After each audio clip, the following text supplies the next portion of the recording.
दोस्तों, आज हम पाठ 10 भारत में महात्मा गांधी का स्वतंत्रता आंदोलन इस पाठ का सॉल्यूशन निकालेंगे। तो हम सर्वप्रथम यहाँ पे रिक्त स्थान देख लेते हैं, क्योंकि इसके बाद हम प्रश्नोत्तर करेंगे। तो रिक्त स्थानों की पूर्ति कीजिए। तो इसमें पहला वाला प्रश्न है, स्वराज्य मेरा, रिक्त स्थानों की पूर्ति कीजिए में पहला है, स्वराज्य मेरा जन्म सिद्ध अधिकार है और मैं उसे प्राप्त करूंगा। यह कथन श्री का था, किसका था? बाल गंगाधर तिलक का। इसके बाद है वाला, शांति निकेतन की स्थापना ने की थी, किसने की थी? रविंद्रनाथ ठाकुर ने। महात्मा गांधी के निजी सचिव कौन थे? महादेव भाई देसाई। भारत छोड़ो आंदोलन कब प्रारंभ हुआ था? 1942 में। जब देश स्वतंत्रता का उत्सव मना रहा था, तब गांधी जी नोवाखाली के रक्त रंजित मार्गों और पगडंडियों पर हिंदुओं और मुसलमानों को प्रेम का संदेश देते घूम रहे थे। तो ये इसका सॉल्यूशन है, आप देख लीजिएगा। इसके बाद आते हैं हम प्रथम प्रश्न पर। गोखले जी ने गांधी जी को देश भ्रमण की सलाह क्यों दी थी? तो गोखले जी ने गांधी जी को देश भ्रमण की सलाह क्यों दी थी? यह इस पर मैंने निशान लगाया है, आप पढ़ लीजिए। वे चाहते थे कि गांधी जी अपनी आंखों से देशवासियों की दशा देखें और तब उनकी भलाई और अधिकारों के समुचित उपाय पर विचार करें।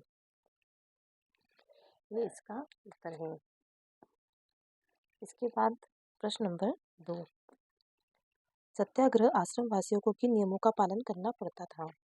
तो किन नियमों का पालन करना पड़ता था? ये देखिए,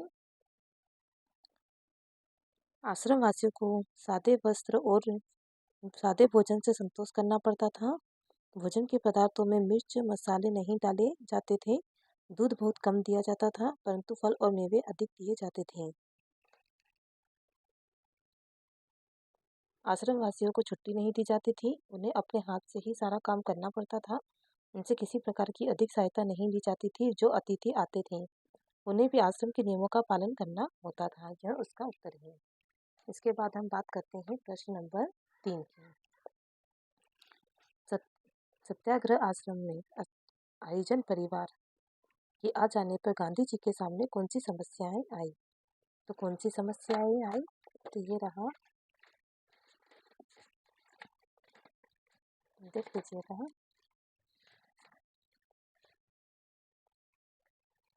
हरिजन परिवार को आश्रम में देखकर बहुत से दानियों ने दान देना बंद कर दिया।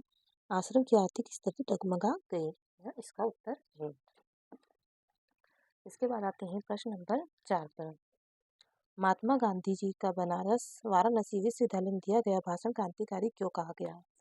तो क्रांतिकारी क्यों कहा गया? उत्तर नंबर 4,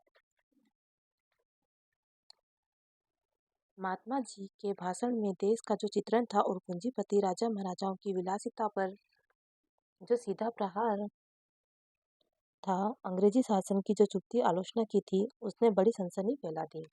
यह इसका उत्तर है। इसके बाद आते हैं प्रश्न नंबर 5 पे।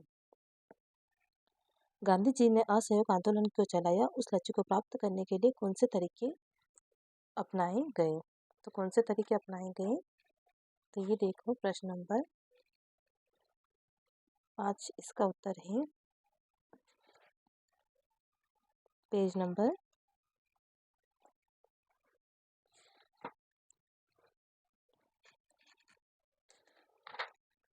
123।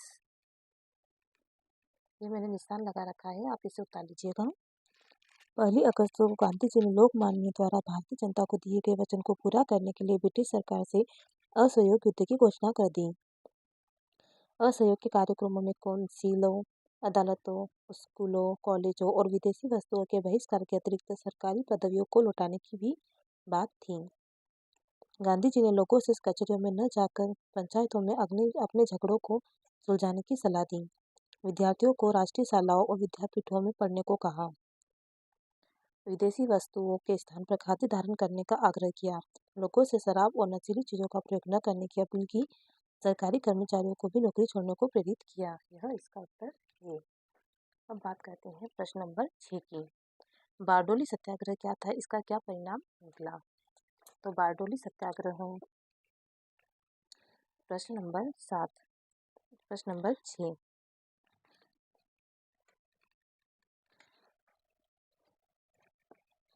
Page number 129।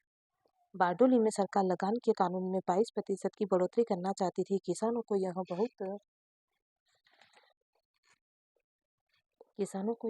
बहुत अधिक लगी। स्थानीय नेताओं ने किसानों की कठिनाई सरकार को समझाने की कोशिश की, परंतु वह अपने निर्णय को बदलने के लिए तैयार नहीं हुई।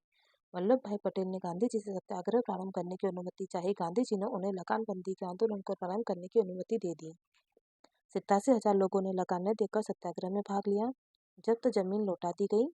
जो पशु बेच दिए गए थे उनका मुआवजा दिया गया। सत्याग्रह की रिहाई कर दी गई। यह इसका उत्तर है। अब आते हैं प्रश्न नंबर 7 पर। नमक कर तोड़ने के लिए गांधी जी ने क्या किया? तो नमक कर तोड़ने के लिए गांधी जी ने क्या किया? ये रहा इसका उत्तर। गांधी जी ने 12 मार्च 1930 को नमक कानून तोड़ने के लिए चुने हुए आश्रमवासियों के साथ समुद्र के किनारे दांडी नामक स्थान की ओर रवाना हुए। आश्रमवासी स्वयंसेवकों की संख्या 8 थी। प्रस्थान के समय अहमदाबाद की महिलाओं ने तिलक लगाया, आरती उतारी। गांधी जी के हाथ में लाठी, शरीर पर घुटनों तक धोती और पैरों में चप्पल थी। वे लंबे लंबे डग भरते हुए तेजी से चले जा रहे थे। पहले ही दिन उन्होंने धूप और सड़क की धूल खाते हुए 16 किलोमीटर की यात्रा तय की। इसका उत्तर है। उसी तरह मैंने देख लीजिएगा, वीडियो ज़्यादा लंबा हो जाएगा, तो ये उत्तर नंबर 9 का उत्तर है। देख लीजिएगा उत्तर नंबर 9, ये उत्तर नंबर 8। देख लीजिएगा, स्क्रीनशॉट ले लीजिएगा। उत्तर नंबर 10, ये मैंने निशान लगा दिए हैं। उत्तर नंबर 11।